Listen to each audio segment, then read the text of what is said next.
ആകാശവാണി.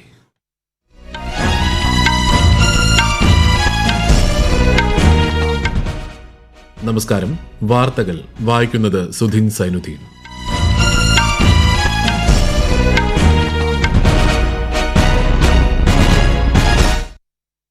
പ്രധാന വാർത്തകൾ. ഉപരാഷ്ട്രപതി ജഗ്ദീപ് ധൻകർ രാജിവെച്ചു. രാജി ആരോഗ്യ കാരണങ്ങളാൽ. രാജ്യചരിത്രത്തിലെ പരിവർത്തന ഘട്ടത്തിൽ സേവനമനുഷ്ഠിക്കാനായതിൽ ചാരിതാർത്ഥ്യമെന്ന് ശ്രീ ധൻകർ. ഇന്നലെ അന്തരിച്ച മുൻ മുഖ്യമന്ത്രി VS അച്യുതാനന്ദന് കേരളം വിട നൽകുന്നു. പ്രിയ നേതാവിനെ ഒരു നോക്ക് കാണാൻ ഒഴുകിയെത്തിയ ആയിരങ്ങൾ. രാവിലെ 9 ദർബാർ ഹാളിൽ പൊതുദർശനം. സംസ്കാരം നാളെ ആലപ്പുഴയിൽ. പൊതുസേവനത്തിനും കേരളത്തിന്റെ പുരോഗതിക്കുമായി ജീവിതം സമർപ്പിച്ച വ്യക്തിത്വമായിരുന്നു VS അച്യുതാനന്ദനെന്ന് അനുശോചന സന്ദേശത്തിൽ പ്രധാനമന്ത്രി നരേന്ദ്രമോദി. പണപ്പെരുപ്പം നിയന്ത്രിക്കുന്നതിനായി കേന്ദ്ര സർക്കാർ ഒട്ടേറെ നടപടികൾ സ്വീകരിച്ചിട്ടുണ്ടെന്ന് ധനമന്ത്രി നിർമ്മല സീതാരാമൻ. ദീർഘകാല തൊഴിലവസരങ്ങൾ സൃഷ്ടിക്കുന്നതിലാണ് സർക്കാർ ശ്രദ്ധ കേന്ദ്രീകരിക്കുന്നതെന്നും ധനമന്ത്രി. ഇന്ത്യയുടെ ദിവ്യ ദേശ്മുഖ് വനിതാ ചെസ് ലോകകപ്പ് സെമിയിൽ. ഇന്ത്യ ഇംഗ്ലണ്ട് വനിതാ ഏകദിന ക്രിക്കറ്റ് പരമ്പരയിലെ അവസാന മത്സരം ഇന്ന്. വാർത്തകൾ വിശദമായി. ഉപരാഷ്ട്രപതി ജഗ്ദീപ് ധൻകർ രാജിവെച്ചു. ആരോഗ്യ കാരണങ്ങൾ ചൂണ്ടിക്കാട്ടിയാണ് രാജി. വിശദാംശങ്ങളിലേക്ക്. അഭിമാനത്തോടെയാണ് പടിയിറങ്ങുന്നതെന്നും മെഡിക്കൽ ഉപദേശങ്ങൾ കൂടി കണക്കിലെടുത്താണ് രാജിയെന്നും അദ്ദേഹം വ്യക്തമാക്കി. പാർലമെന്റ് അംഗങ്ങളിൽ നിന്നും ലഭിച്ച ഊഷ്മളമായ പരിഗണനയും സ്നേഹവും വിശ്വാസവും എന്നെന്നും ഓർമ്മയിൽ സൂക്ഷിക്കുമെന്ന് അദ്ദേഹം വ്യക്തമാക്കി. വിലമതിക്കാനാവാത്ത സഹകരണവും പിന്തുണയും പ്രധാനമന്ത്രിയിൽ നിന്ന് ലഭിച്ചു. ഈ മഹത്തായ ജനാധിപത്യ രാഷ്ട്രത്തിന്റെ ഉപരാഷ്ട്രപതി പദവിയിൽ സ്വായത്തമാക്കിയ വിലമതിക്കാനാവാത്ത അനുഭവങ്ങൾക്കും ഉൾക്കാഴ്ചകൾക്കും അഗാധമായ നന്ദി അദ്ദേഹം പറഞ്ഞു. ഈ സുപ്രധാന കാലയളവിൽ രാജ്യത്തിന്റെ ശ്രദ്ധേയമായ സാമ്പത്തിക പുരോഗതിക്കും അഭൂതപൂർവമായ വികസനത്തിനും സാക്ഷ്യം വഹിക്കുവാനും അതിൽ പങ്കാളിയാകാനും കഴിഞ്ഞതിൽ ശ്രീ ധൻകർ സംതൃപ്തി പ്രകടിപ്പിച്ചു. രാജ്യചരിത്രത്തിലെ പരിവർത്തന കാലഘട്ടത്തിൽ സേവനമനുഷ്ഠിക്കാനായത് യഥാർത്ഥ ബഹുമതിയാണെന്ന് അദ്ദേഹം കൂട്ടിച്ചേർത്തു. 2022 ഓഗസ്റ്റിലാണ് ജഗദീപ് ധൻകർ ഉപരാഷ്ട്രപതിയായി ചുമതലയേറ്റത്. 2027 വരെ കാലാവധി ഉണ്ടായിരുന്നു. News desk Akashvani. ഇന്നലെ അന്തരിച്ച മുൻ മുഖ്യമന്ത്രി VS അച്യുതാനന്ദന് കേരളം വിട നൽകുന്നു. VSന്റെ ഭൌതികദേഹം ഇന്നലെ വൈകിട്ട് തിരുവനന്തപുരത്തെ AKG പഠന കേന്ദ്രത്തിലെത്തിച്ചു. പ്രിയ നേതാവിനെ അവസാനമായി ഒരു നോക്ക് കാണാൻ ജനസാഗരമാണ് AKG പഠന കേന്ദ്രത്തിലേക്ക് ഒഴുകിയെത്തിയത്. കണ്ണേ കരളെ VSA, ഇല്ല ഇല്ല മരിക്കുന്നില്ല തുടങ്ങിയ മുദ്രാവാക്യങ്ങൾ മുഴക്കി തടിച്ചുകൂടിയ പുരുഷാരം നേതാവിന് യാത്രാമൊഴിയേകി.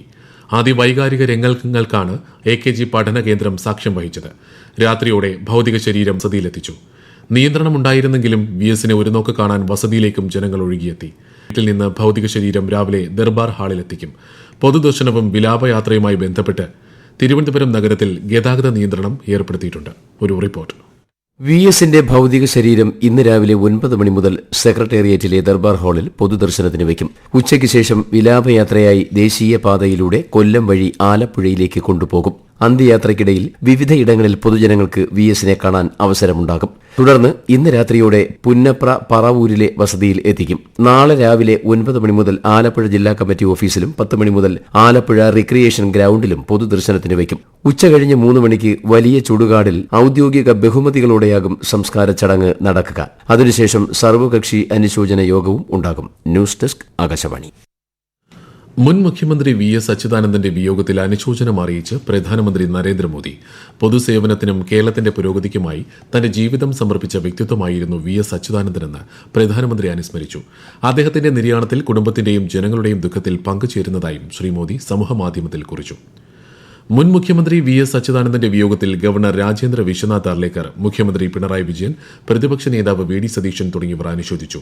മന്ത്രിമാർ, BJP സംസ്ഥാന അധ്യക്ഷൻ രാജീവ് ചന്ദ്രശേഖർ, KPCC അധ്യക്ഷൻ സണ്ണി ജോസഫ് തുടങ്ങിയവരും അനുശോചനം രേഖപ്പെടുത്തി. മുൻ മുഖ്യമന്ത്രിയും മുതിർന്ന കോൺഗ്രസ് നേതാവുമായ AK ആന്റണി VSന് അന്തിമോപചാരം അർപ്പിച്ചു. VS അച്യുതാനന്ദന്റെ വിയോഗത്തെ തുടർന്ന് സംസ്ഥാനത്ത് 3 ദിവസത്തെ ഔദ്യോഗിക ദുഃഖാചരണം. ഈ ദിവസങ്ങളിൽ സംസ്ഥാനത്തുടനീളം ദേശീയ പതാക പകുതി താഴ്ത്തിക്കെട്ടും. ഇന്ന് സംസ്ഥാനത്തെ എല്ലാ സർക്കാർ ഓഫീസുകൾക്കും പ്രൊഫഷണൽ കോളേജുകൾ ഉൾപ്പെടെയുള്ള വിദ്യാഭ്യാസ സ്ഥാപനങ്ങൾക്കും പൊതുമേഖലാ സ്ഥാപനങ്ങൾക്കും സ്വയംഭരണ സ്ഥാപനങ്ങൾക്കും അവധിയാണ്. KSEB കാര്യാലയങ്ങൾക്കും അവധിയായിരിക്കും. മഹാത്മാഗാന്ധി സർവകലാശാല ഇന്ന് നടത്താനിരുന്ന എല്ലാ പരീക്ഷകളും മാറ്റിവെച്ചു. നാളെ നടത്താൻ നിശ്ചയിച്ചിരുന്ന PSC പരീക്ഷകളും ഇന്റർവ്യൂവും മാറ്റിവെച്ചിട്ടുണ്ട്. പുതുക്കിയ തീയതി പിന്നീട് അറിയിക്കും. പ്രധാനമന്ത്രി നരേന്ദ്രമോദിയുടെ UK മാലദ്വീപ് സന്ദർശനത്തിന് നാളെ തുടക്കം. ഈ മാസം 26 വരെയാണ് അദ്ദേഹം ദ്വിരാഷ്ട്ര പര്യടനം നടത്തുന്നതെന്ന് വിദേശകാര്യ മന്ത്രാലയം അറിയിച്ചു.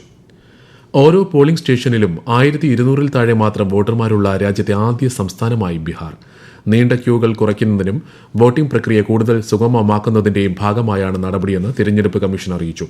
ഇതോടെ ബീഹാറിലെ മൊത്തം പോളിംഗ് സ്റ്റേഷനുകളുടെ എണ്ണം 77,895 നിന്ന് 90,712 ഉയരും. ഈ വാർത്തകൾ ആകാശവാണിയിൽ നിന്നും.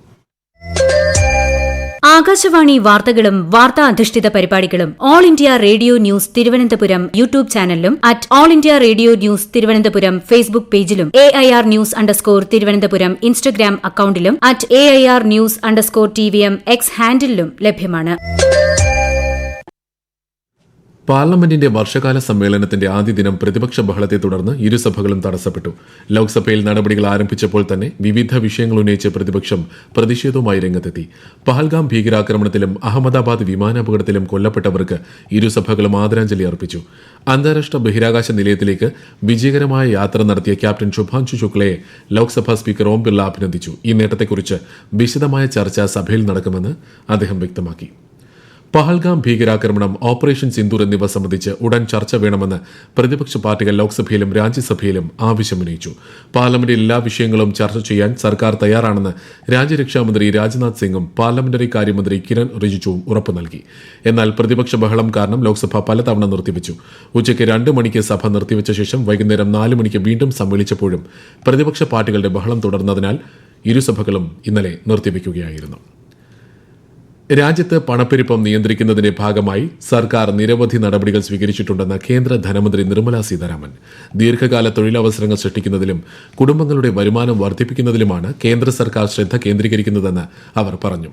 രാജ്യത്തെ ശരാശരി ചില്ലറ പണപ്പെരുപ്പ നിരക്ക് 2024-25 കാലയളവിൽ 4.6% കുറഞ്ഞെന്നും ശ്രീമതി നിർമ്മല സീതാരാമൻ വ്യക്തമാക്കി. ചരക്ക് കൈമാറ്റവുമായി ബന്ധപ്പെട്ട 2025 ലേഡിംഗ് ബിൽ പാർലമെന്റ് പാസാക്കി. 1856 ഇന്ത്യൻ ബിൽസ് ഓഫ് ലേഡിംഗ് ആക്ടിന് പകരമായിരിക്കും പുതിയ ബില്ല്. 2047 വികസിത രാജ്യമാക്കി മാറ്റുകയാണ് സർക്കാരിന്റെ ലക്ഷ്യമെന്ന് കേന്ദ്ര തുറമുഖ വകുപ്പ് മന്ത്രി സർബാനന്ദ സോനോവാൾ രാജ്യസഭയിൽ നടന്ന ചർച്ചയിൽ പറഞ്ഞു. വസതിയിൽ നിന്ന് പണം കണ്ടെത്തിയ സംഭവത്തിൽ ജസ്റ്റിസ് യശ്വന്ത് വർമ്മയെ പുറത്താക്കണമെന്നാവശ്യപ്പെട്ട് പാർലമെന്റ് അംഗങ്ങൾ ലോക്സഭാ സ്പീക്കർ ഓം ബിർളയ്ക്ക് നിവേദനം നൽകി. ജസ്റ്റിസ് വർമ്മയ്ക്കെതിരായ ഇംപീച്ച്മെന്റ് പ്രമേയത്തിൽ 145 ലോക്സഭാംഗങ്ങൾ ഒപ്പിട്ടു. അതേസമയം ബന്ധപ്പെട്ട വിഷയം പാർലമെന്റ് അന്വേഷിക്കും. ജോർജിയയിലെ ബറ്റൂമിയിൽ നടക്കുന്ന ഫിഡെ വനിതാ ലോകകപ്പിന്റെ സെമിഫൈനലിൽ കടക്കുന്ന രണ്ടാമത്തെ ഇന്ത്യക്കാരിയായി ദിവ്യ ദേശ്മുഖ്. നാട്ടുകാരിയായ ഹരിക ദ്രോണവല്ലിയെ റാപ്പിഡ് ട്രൈ ബ്രേക്കറിൽ 2-0 ദിവ്യ പരാജയപ്പെടുത്തി. ഇന്ത്യ ഇംഗ്ലണ്ട് വനിതാ ഏകദിന ക്രിക്കറ്റ് പരമ്പരയിലെ മൂന്നാമത്തെയും അവസാനത്തെയും മത്സരം ഇന്ന് നടക്കും. രണ്ടാം മത്സരത്തിൽ ഇംഗ്ലണ്ട് 8 വിക്കറ്റിന് ഇന്ത്യയെ പരാജയപ്പെടുത്തിയിരുന്നു. കാൽമുട്ടിനേറ്റ പരിക്കിനെ തുടർന്ന് ഓൾറൗണ്ടർ നിതീഷ് കുമാർ റെഡ്ഡിക്ക് ഇന്ത്യ ഇംഗ്ലണ്ട് ടെസ്റ്റ് പരമ്പരയിലെ അവശേഷിക്കുന്ന മത്സരങ്ങൾ നഷ്ടമാകും. BCCI ഇക്കാര്യം സ്ഥിരീകരിച്ചു. 4ാം ടെസ്റ്റ് നാളെ മാഞ്ചസ്റ്ററിലെ എമിറേറ്റ്സ് ഓൾഡ് ട്രാഫോർഡിൽ ആരംഭിക്കും. 5 മത്സരങ്ങളുള്ള പരമ്പരയിൽ ആതിഥേയരായ ഇംഗ്ലണ്ട് 2-1 മുന്നിലാണ്. സ്വകാര്യ ബസ് ഉടമകൾ ഇന്നു മുതൽ നടത്താനിരുന്ന അനിശ്ചിതകാല പണിമുടക്ക് മാറ്റിവെച്ചു. ഗതാഗത മന്ത്രി KB ഗണേഷ് കുമാറുമായി സംയുക്ത സമിതി ഭാരവാഹികൾ നടത്തിയ ചർച്ചയിലാണ് തീരുമാനം. വിദ്യാർത്ഥികളുടെ യാത്രാ നിരക്ക് വർധനവ് സംബന്ധിച്ച് ഈ മാസം 29 വീണ്ടും ചർച്ചയുണ്ടാകും.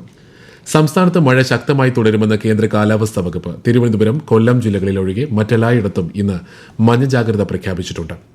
കേരള, കർണാടക, ലക്ഷദ്വീപ് തീരങ്ങളിൽ ഈ മാസം 25 വരെ മത്സ്യബന്ധനത്തിന് വിലക്കേർപ്പെടുത്തി. കണ്ണൂർ കാടാച്ചിറയിൽ KSRTC ബസും സ്വകാര്യ ബസും കൂട്ടിയിടിച്ച് 25ലേറെ പേർക്ക് പരിക്ക്. കൂത്തുപറമ്പിൽ നിന്ന് കണ്ണൂരിലേക്ക് പോവുകയായിരുന്ന KSRTC ബസും കണ്ണൂരിൽ നിന്ന് തിരുനെല്ലി ക്ഷേത്രത്തിലേക്ക് പോവുകയായിരുന്ന സ്വകാര്യ ബസും രാവിലെ 6 മണിയോടെയാണ് അപകടത്തിൽപ്പെട്ടത്. പരിക്കേറ്റവരെ ചാലയിലെ സ്വകാര്യ ആശുപത്രിയിൽ പ്രവേശിപ്പിച്ചു. പ്രധാന വാർത്തകൾ വീണ്ടും. ഉപരാഷ്ട്രപതി ജഗ്ദീപ് ധൻകർ രാജിവെച്ചു. രാജി ആരോഗ്യ കാരണങ്ങളാൽ. രാജ്യചരിത്രത്തിലെ പരിവർത്തന ഘട്ടത്തിൽ സേവനമനുഷ്ഠിക്കാനായതിൽ ചാരിതാർത്ഥ്യമെന്ന് ശ്രീ ധൻകർ. ഇന്നലെ അന്തരിച്ച മുൻ മുഖ്യമന്ത്രി VS അച്യുതാനന്ദന് കേരളം വിട നൽകുന്നു. പ്രിയ നേതാവിനെ ഒരു നോക്ക് കാണാൻ ഒഴുകിയെത്തി ആയിരങ്ങൾ. രാവിലെ 9 ദർബാർ ഹാളിൽ പൊതുദർശനം. സംസ്കാരം നാളെ ആലപ്പുഴയിൽ. പൊതുസേവനത്തിനും കേരളത്തിന്റെ പുരോഗതിക്കുമായി ജീവിതം സമർപ്പിച്ച വ്യക്തിത്വമായിരുന്നു VS അച്യുതാനന്ദനെന്ന് അനുശോചന സന്ദേശത്തിൽ പ്രധാനമന്ത്രി നരേന്ദ്രമോദി. പണപ്പെരുപ്പം നിയന്ത്രിക്കുന്നതിനായി കേന്ദ്ര സർക്കാർ ഒട്ടേറെ നടപടികൾ സ്വീകരിച്ചിട്ടുണ്ടെന്ന് ധനമന്ത്രി നിർമ്മല സീതാരാമൻ. ദീർഘകാല തൊഴിലവസരങ്ങൾ സൃഷ്ടിക്കുന്നതിലാണ് സർക്കാർ ശ്രദ്ധ കേന്ദ്രീകരിക്കുന്നതെന്നും ധനമന്ത്രി. ഇന്ത്യയുടെ ദിവ്യ ദേശ്മുഖ് വനിതാ ചെസ് ലോകകപ്പ് സെമിയിൽ. ഇന്ത്യ ഇംഗ്ലണ്ട് വനിതാ ഏകദിന ക്രിക്കറ്റ് പരമ്പരയിലെ അവസാന മത്സരം ഇന്ന്. വാർത്തകൾ കഴിഞ്ഞു. അടുത്ത വാർത്താ പ്രക്ഷേപണം ഉച്ചയ്ക്ക് 12:30.